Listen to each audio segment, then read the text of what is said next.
Hello everyone, and welcome back from that Sunday Premier League action of Matchday 2025, where we saw plenty of goals scored, a few misfortunes here and there for those that sustained injuries in the earlier game, and disappointments on the other. So let's look at what the results were from the Saturday fixtures, as well as what they mean on the table, what were some of the hits and misses for this action.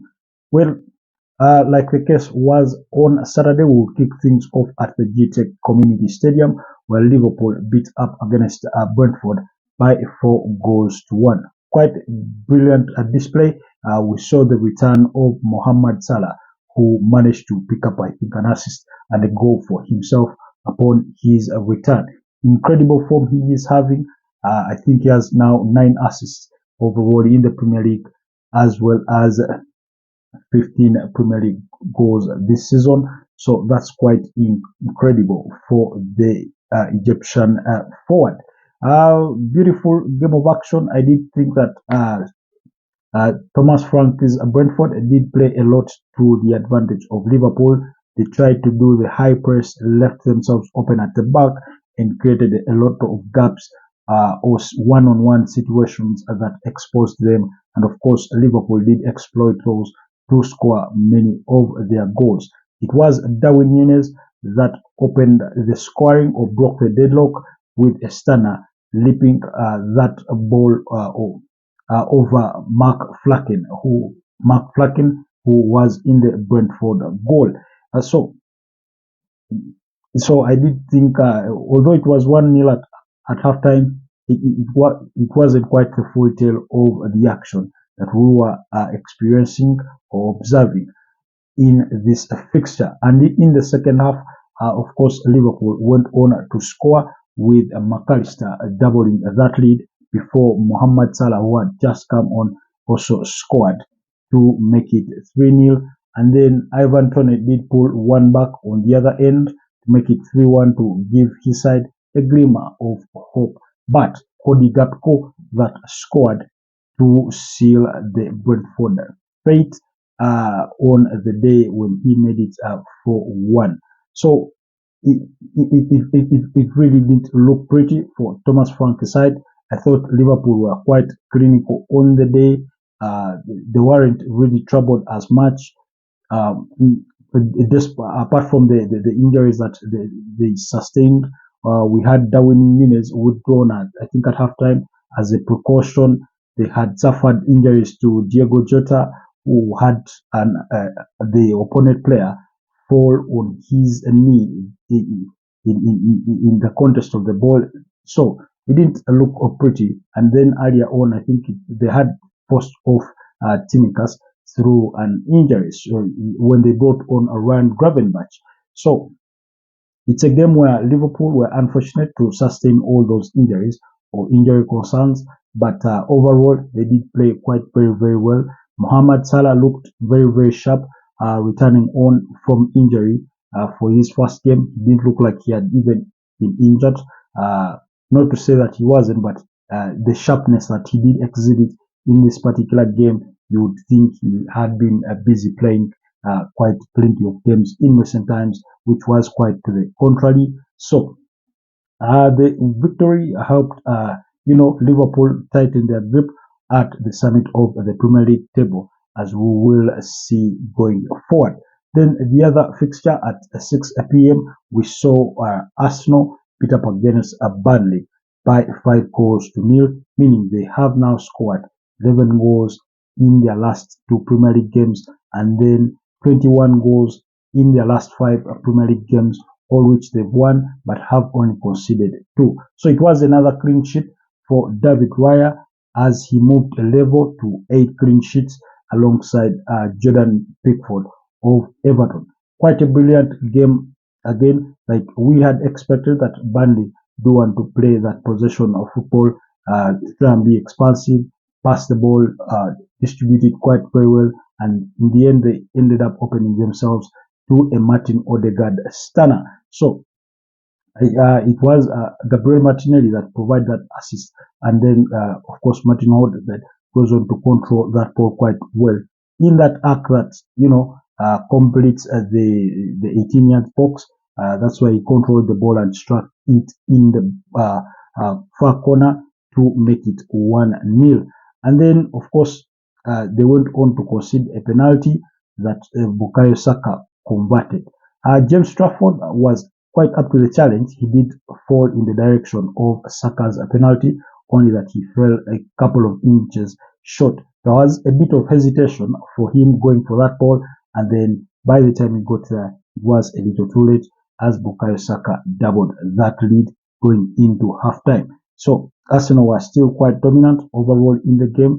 I thought they were having quite a good afternoon for themselves. And then 2 minutes into the second half, Bukayo Saka did go on to strike to make it a 3-0. Martin Odegaard providing the assist for that one. So Burnley hardly had any sniff on goal. I think they had just 2 shots.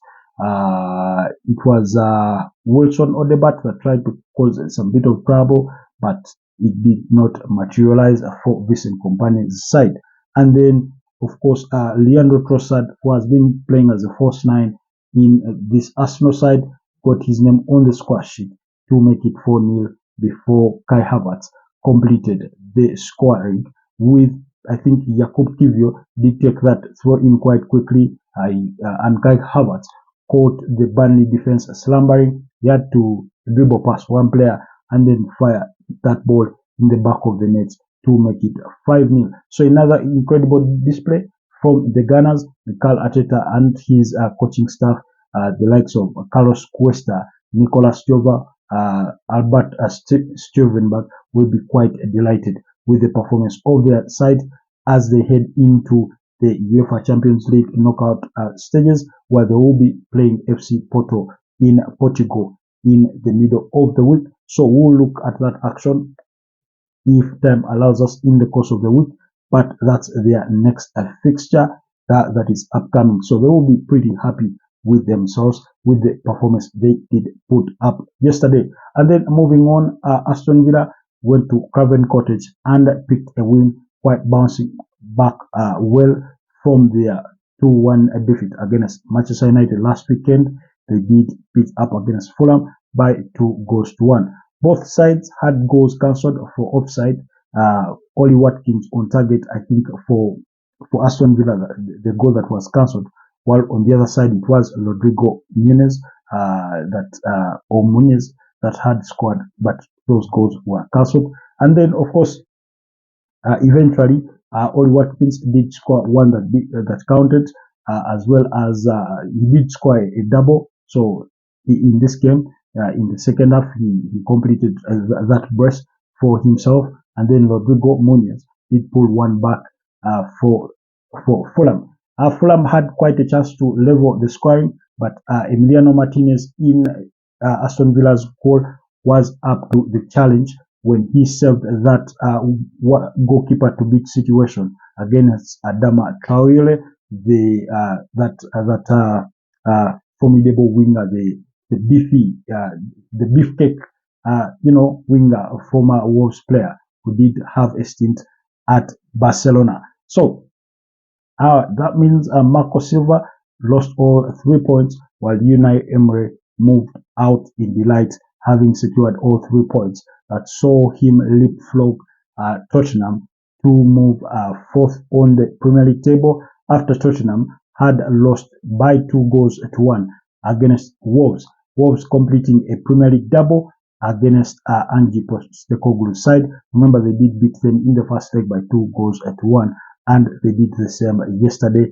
beating them by 2-1. It was Joe Gomez with a brace in this one. He had scored in the first half and had Dejan Kulusevski score to cancel that goal out, and it was one, but then he went on to score to give Wolves the advantage. It was a very brilliant game. Pedro Neto, quite very brilliant.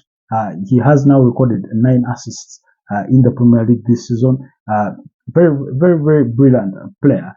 Only that one too many times he's been troubled with injuries. But when he's fully fit, He's one of Wolves' star players, and they are willing to sell him for about £68 million come the summer. And there is a host of clubs that do want his services, including Arsenal, who want to get a right winger in that team. So very brilliant player on his day.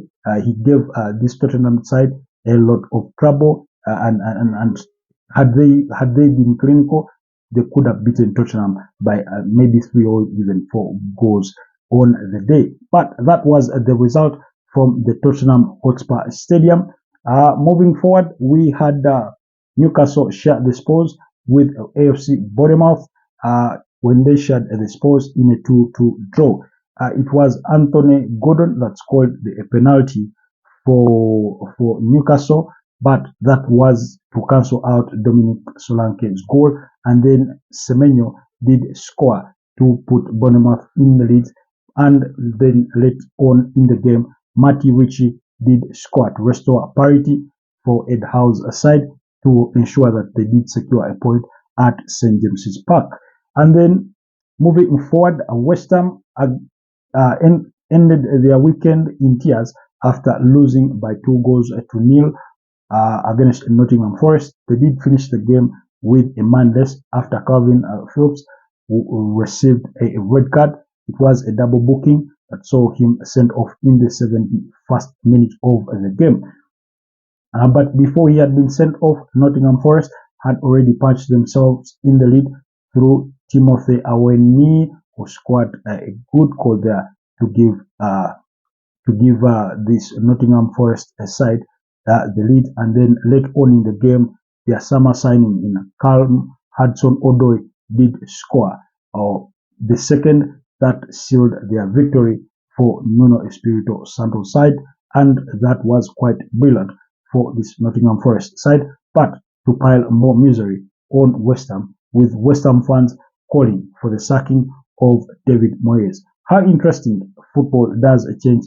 Not too long ago, just recently in December, this West Ham side were busy beating up against Arsenal by 2-0 in the same season, where they've gone on to beat the likes of Manchester United and other big teams. You would expect that they would cut him some slack. After all, he did win them their first ever European silverware when he won them the UEFA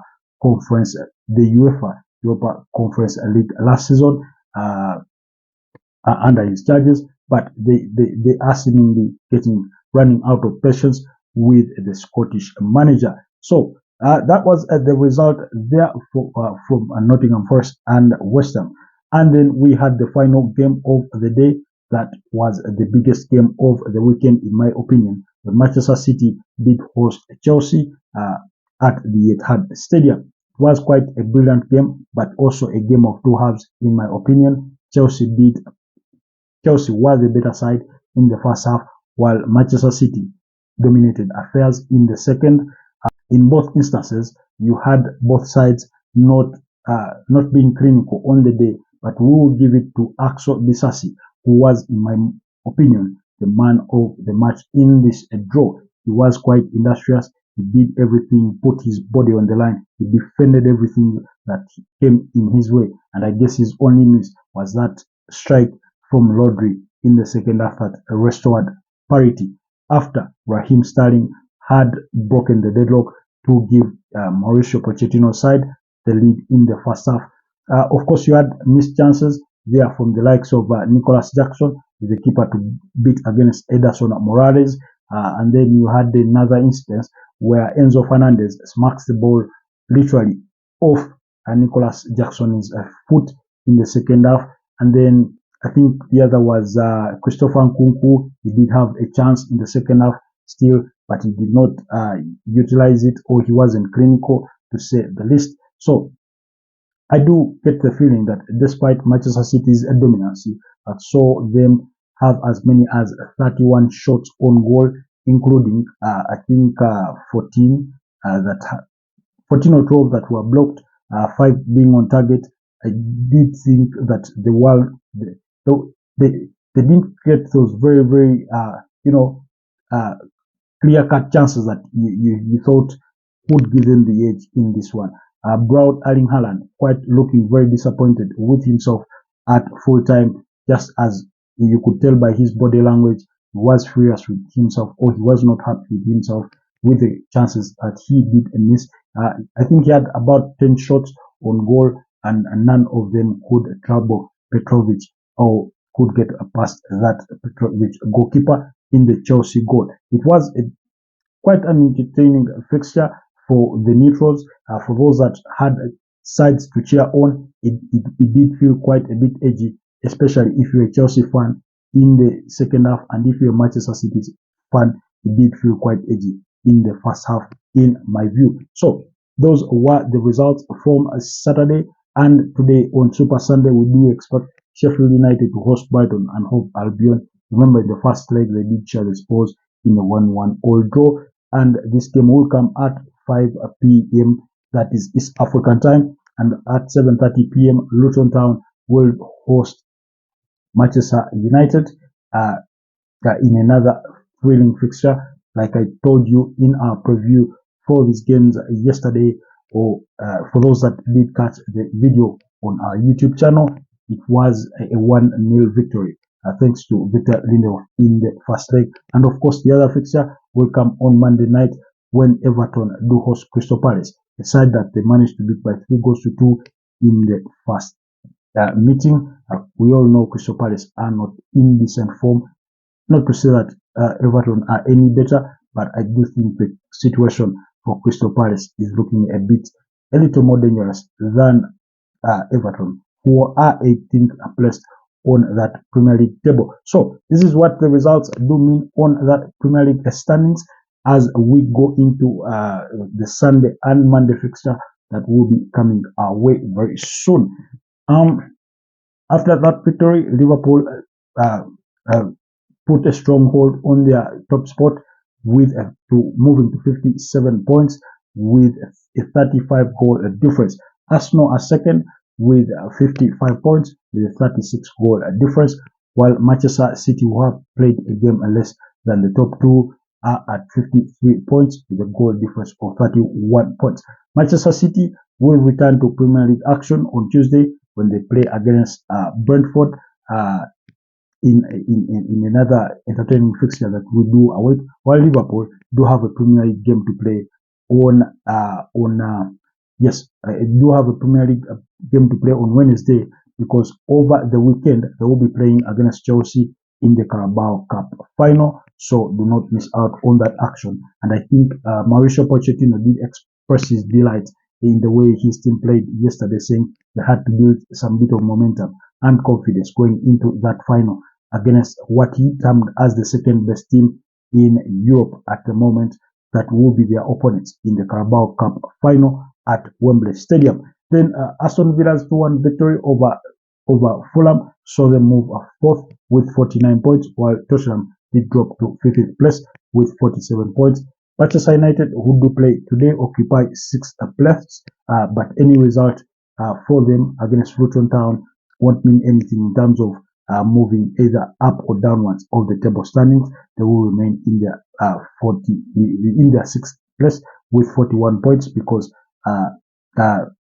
Spurs are above them with 6 points, while in 7th place is Newcastle with 37 points. And we all know Newcastle did share the spoils yesterday. West Ham at 36 points in 8th place, while Brighton and Chelsea occupy 9th and 10th place respectively with 35 points apiece.